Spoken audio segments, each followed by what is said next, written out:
The Mari Lwyd is a wassailing folk custom found in South Wales. The tradition entails the use of an eponymous hobby horse which is made from a horse's skull mounted on a pole and carried by an individual hidden under a sackcloth. It represents a regional variation of a hooded animal tradition that appears in various forms throughout Britain. The custom was first recorded in 1800, with subsequent accounts of it being produced into the early 20th century. According to these, the Mari Lwyd was a tradition performed at Christmas time by groups of men. They would form into teams to accompany the horse on its travels around the local area, and although the makeup of such groups varied, they typically included an individual to carry the horse, a leader, and individuals dressed as stock characters such as Punch and Judy. The team would carry the Mari Lwyd to local houses, where they would request entry through the medium of song. The householders would be expected to deny them entry, again through song, and the two sides would continue the responses to one another in this manner. If the householders eventually relented,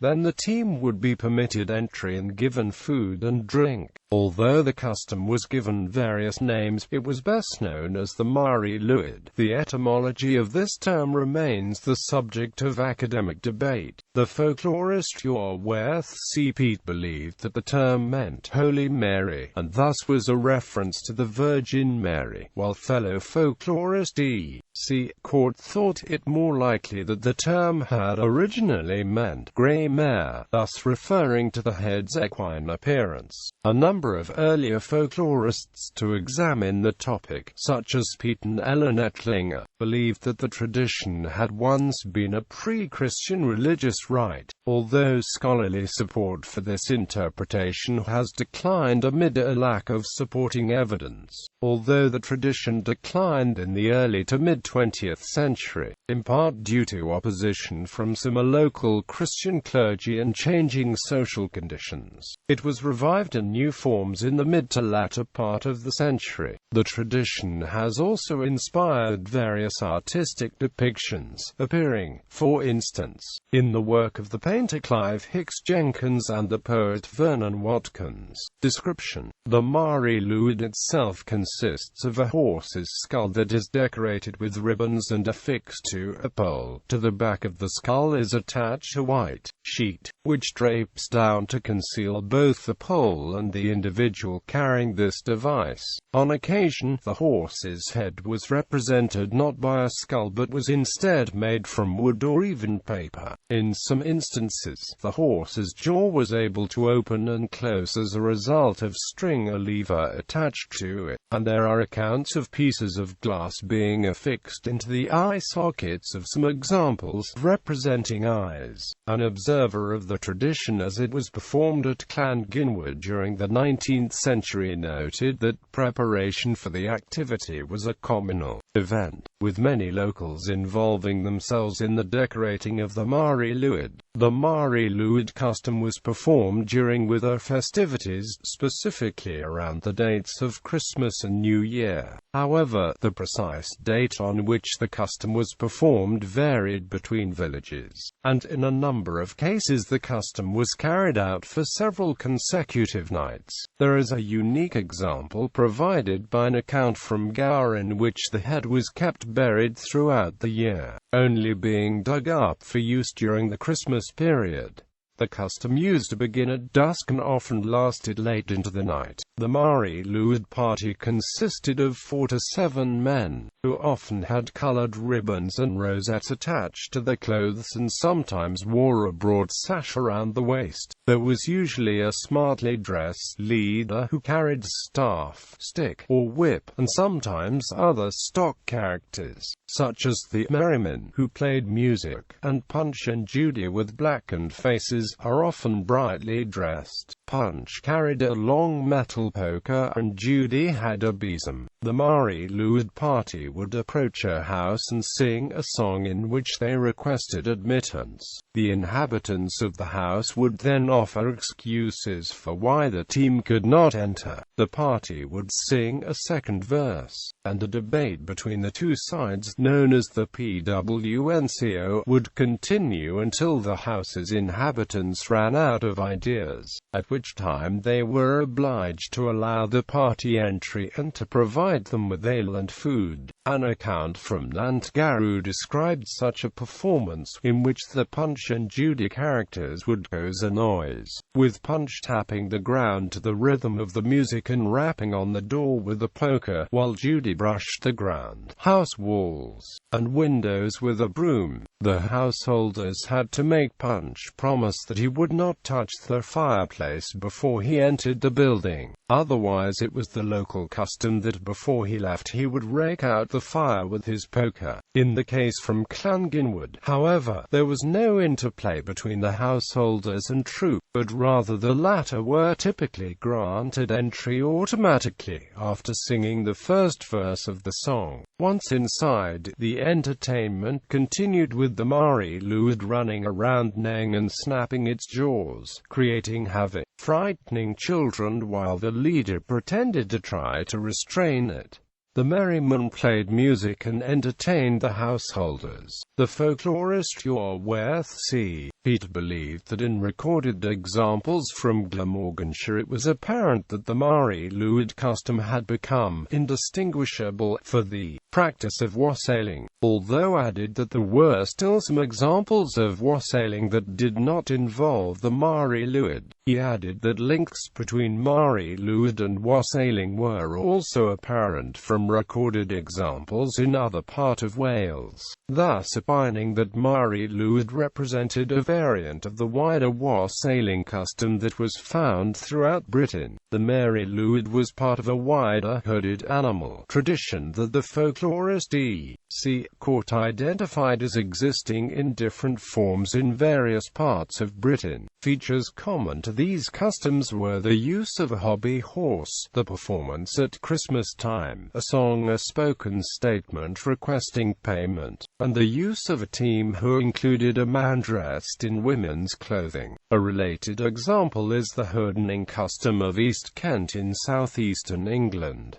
Early development. Etymology. Most recorded sources term this particular custom Mari Lwyd. Jones considered this to be a translation of Blessed Mary, and thus a reference to the Virgin Mary, a key religious figure in Roman Catholicism, although translating it slightly differently, as Holy Mary. Pete endorsed this viewpoint, although some of his acquaintances later suggested that the use of Mari for Mary was unknown in Wales prior to the Protestant Reformation. He countered these criticisms with the observation that the term Mari was being used in reference to the Virgin in the mid-14th century Black Book of Carmarthen, thus attesting to its early usage in Welsh. He nevertheless accepted that during the medieval period the term might have been restricted largely to poets, given that there is no evidence of its usage among the common dialect in this period, given that clwyd is the usual word for grey in the Welsh language and that Welsh speakers would have been exposed to the English word mare. An alternative suggestion considered by Pete was that the term Mari Lwyd had originally meant grey mare. This etymological explanation would have parallels with the name of a similar hooded horse tradition found in Ireland and the Isle of Man, which is known in the former as the Lairban and in the latter as the Laravein, in both cases meaning white mare. Initially believing that there is much to be said for this suggestion, Pete later embraced it fully. Court similarly believed that grey mare was the most likely original meaning of the term, noting that the Mari Lwyd appeared to represent a horse and that similar hobby horse customs in neighbouring England, such as the hurdening tradition of East Kent, also made reference to horses with the name. Pete suggested that even if the term Mari Lwyd had originally referred to a grey mare, it could still have come to be associated with the Virgin Mary in popular folk culture following the Reformation, thus explaining why the Virgin Mary is referred to in the lyrics of some surviving Welsh wassailing songs. A further suggestion is that Mari Lwyd derives from the English term Mari Lwyd, referring to a merry game. Pete opposed this idea, arguing that if the latter was converted into Welsh, then the result would be Mari Lwyd, a Mary Lwyd. Pete also dismissed the idea that had been suggested to him that the term Mari in this context had derived from Morris, a reference to Morris dancing. Another reason to doubt this idea is that there is no known historical link between the Mari Lwyd, which was found in South Wales, and the Morris dance, which was concentrated in the north of the country. In other recorded instances, the Mari Lwyd custom is given different names, with it being recorded as wassail in parts of Carmarthenshire. In the first half of the 19th century it was recorded in Pembrokeshire under the name of March and Gynffers. One account from West Glamorgan has the head termed the Aderyn Clwyd, meaning the grey magpie, although this may be due to an error on the part of the recorder, who could have confused the horse's head for the Aderyn Clwyd, an artificial bird in a tree that was carried by wassailers in the same area. Origins. Positing the custom to be the survival of some ancient popular rite or ceremony, in 1888 David Jones suggested that its origins were Christian, and that it had once been part of the festivities of the Feast of the Ass, a commemoration of the biblical flight of the Virgin Mary and St. Joseph into Egypt that was historically marked on the 14th of January. According to Jones' idea, the Mari Lwyd itself represented the donkey on which Mary rode during the story. Pete was of the opinion that the Mari Lwyd was, no doubt, of survival of a pre-Christian tradition that had once been spread across Britain and other parts of Europe, and which, having survived the Christianization of Britain, had been renamed Mari Lwyd in reference to the Virgin Mary during the Middle Ages. He expressed the view that the original custom had been horrific in origin and intention, and that from an early date it had been connected to wassailing. Court concurred that it was reasonable to accept that the Mari Lwyd had become attached to an independent wassailing tradition, but said that the connection to the Virgin Mary was unnecessary. Pearce also suggested the possibility that in parts of Glamorganshire and Monmouthshire the Mari Lwyd tradition came under the influence of miracle plays, thus explaining why later recorded examples from those counties contained characters known as the Sergeant and the Merrymen. The folklorist Trevor M. Owen also suggested that the Mari Lwyd was a practice which probably had a religious origin, adding that by the time it had been recorded, it had become emptied of its religious content. Also embracing Pete's suggestion of ancient origins, Ellen Ettlinger believed that the Mari Lwyd represented a death horse, as symbolized by the white cloth worn by its carrier, suggesting that it was originally employed in a pre-Christian ritual to mark the festival of Samhain. The folklorist Christina Hull suggested that this ancient character was once a bringer of fertility. However, after 1970 the folkloric trend for interpreting such hobby horse traditions as pre-Christian survivals had ended, as scholars came to express greater caution about proposing origins for such customs. Regional coverage. In mapping the distribution of Mari Lwyd appearances, Court noted that it was principally a custom associated with Glamorganshire, with 2/3 of instances falling within that county. The custom stretched east into the industrial valleys of Monmouthshire, with the most easterly account coming from Monmouth itself. This account is also one of the earliest. A number of examples were also found in Carmarthenshire, with a single example example found in both Brecknockshire and Cardiganshire. There is a single record of the custom being performed in North Wales, in an example from Wrexham, which court believed was the result of a Glamorgan man bringing the custom with him as he moved north. Previously, Pete had cautioned that the comparative absence of recorded examples from Mid and North Wales was not proof that the Mari Lwyd custom had never been present in those areas. Court opined that there was no clear reason for the distribution of the Mari Lwyd custom, which cut through various local cultural features. Those areas where it was found did not correlate with any distinction between English-speaking and Welsh-speaking areas in South Wales.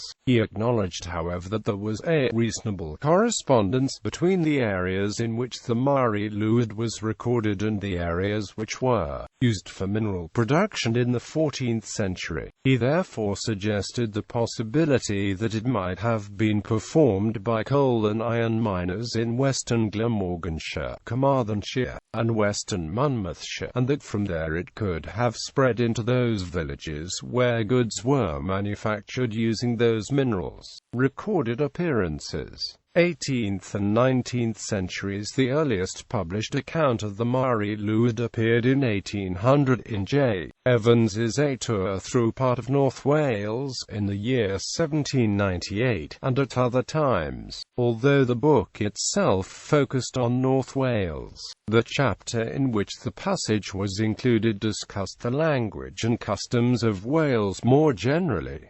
In this section, Evans related that a man on New Year's Day, dressing himself in blankets and other trappings, with a factitious head like a horse, and a party attending him, knocking for admittance. This obtained, he runs about the room with an uncommon frightful noise, which the company quit in real pretended fright. They soon recover, and by reciting a verse of some Cowth, or, in default, paying a small gratuity, they gain admission. Evans returned to the custom in his 1804 work Letters Written During a Tour Through South Wales, in the year 1803, and at other times. Here he provided a clearer discussion than before, making it apparent that teams accompanying a man dressed as a horse or bull toured the local area from Christmas until after 12th day, and that they were given food or money to leave the householders alone. The Mari Lwyd next appeared in an 1819 account from West Glamorgan, where the Mari Lwyd itself was termed an Aderenby White Lwyd and was accompanied by 3 or 4 partners in the profits of the expedition, who were by turns horse, groom, or attendants. It has been suggested that the Welsh Methodist revival contributed to the decline of both the Mari Lwyd and a number of other Welsh folk customs.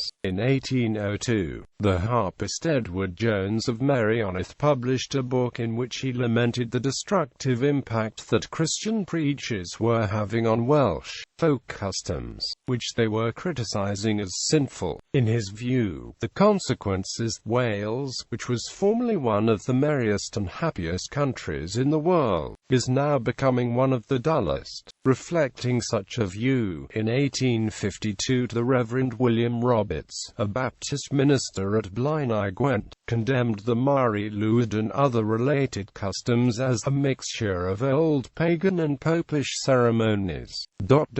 I wish of this folly, and all similar follies, that they find no place anywhere apart from the museum of the historian and antiquary. Owen suggested that the custom's decline was also a result of changing social conditions in South Wales. He argued that the Mari Lwyd wassailing custom gave an approved means of entering the houses of neighbours in a culture in which there were few public assemblies, at least in the heart of winter, in which the convivial spirit of the season could be released. Further, he suggested that the gifts of food, drink, and sometimes money, no doubt helped to further the feeling of community among country folk while at the same time manifesting it. He argued that the changing social conditions altered the ways that people in southern Wales celebrated Christmas, hence contributing to the folk customs' decline.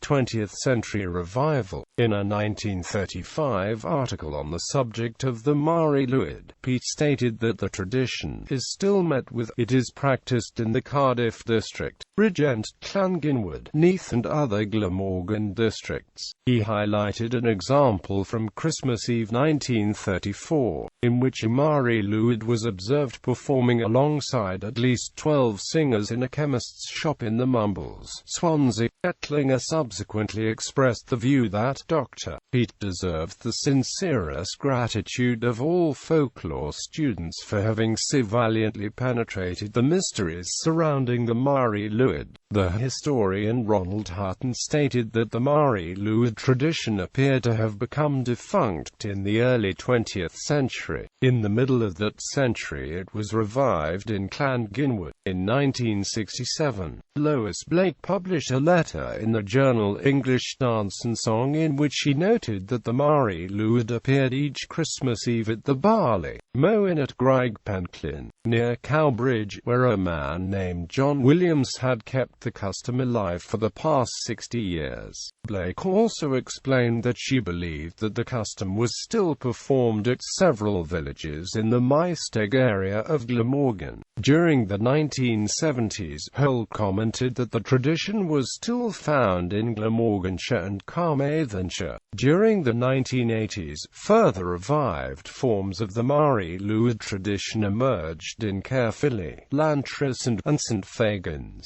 all of which are in the same borderland between Vale and Mountains. Commenting on the example of Llantrys, which was inaugurated in 1980, Mick Thames noted that the custom had re-established herself so strongly that there are complaints if she misses any of her regular calls. He noted that in 1991 the Llantrys Mari Lwyd was taken to Yn Cruana, a pan-Celtic festival on the Isle of Man, and that it had also been taken to the Lowender Perrin Festival at Perranporth in Cornwall. Hutton believed that the custom re-emerged in the borderlands between Vale and the mountains in part because people in Glamorgan sought to reaffirm the sense of cultural identity during the termination of the traditional industries, and partly because the Welsh Folk Museum was located in the area. More widely, he believed that the revival of the Mari Lwyd was in large part due to the forces of local patriotism, noting that a similar situation had resulted in the resurrection of the hoodening tradition in East Kent. The Town Council of Aberystwyth organised the world's largest Mari Lwyd for the Millennium celebrations in 2000.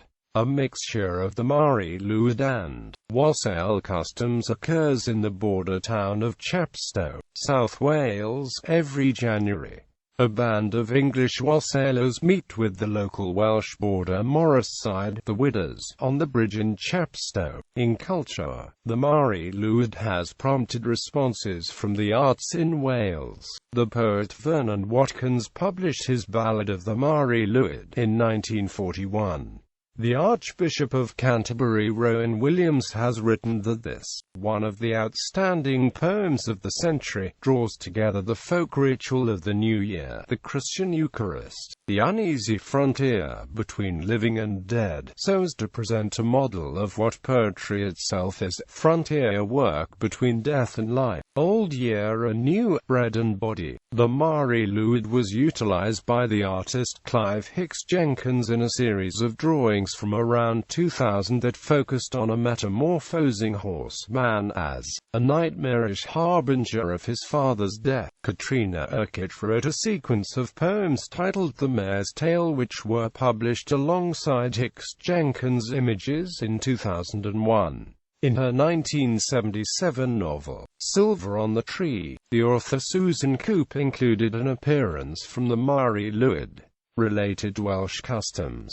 In 1919, H.W. Evans recorded the existence of a similar custom which had existed in Solva, Pembrokeshire circa 1840. During his mother's childhood, he stated that this custom entailed the use of what he termed a Mari Lwyd, furthermore providing a drawing of it using his mother's recollections as a basis, although was unaware of how this costume had been used. According to Evans' horse's description. This Mari Lwyd consisted of a sheet that had been sewn together along two adjacent sides to make a cone, which was then stuffed with hay and decorated with buttons for eyes and harvest gloves for ears, thus resembling an animal's snout. An individual could conceal themselves under the sheet and use a hay fork inserted into the hay to hold it up. A similar custom appears in an account from 1897, in which an entity known as the sackcloth.It was described. It involved an imitation horse's head being made from canvas and stuffed with hay, being carried about using a hay fork on All Hallows Eve. Court also noted the example of other Welsh folk customs featuring the head of a horse. However, he opined that these do not seem to be closely related to the Mari Lwyd. A horse's head was prepared in a manner akin to the Mari Lwyd for a spring festival known as the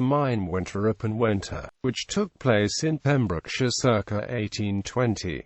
As part of this festival, young men and women gathered at a mill for a night's entertainment. In the late 19th century, a tradition was recorded in North Wales that was known as giving a skull, in which the skull of a horse or donkey was placed over the front door of the woman's house on May Day as a sign of contempt. In parts of Wales, a horse's head, sometimes with horns attached, was featured as part of the charivari processions designed to shame those who were deemed to have behaved in an immoral manner.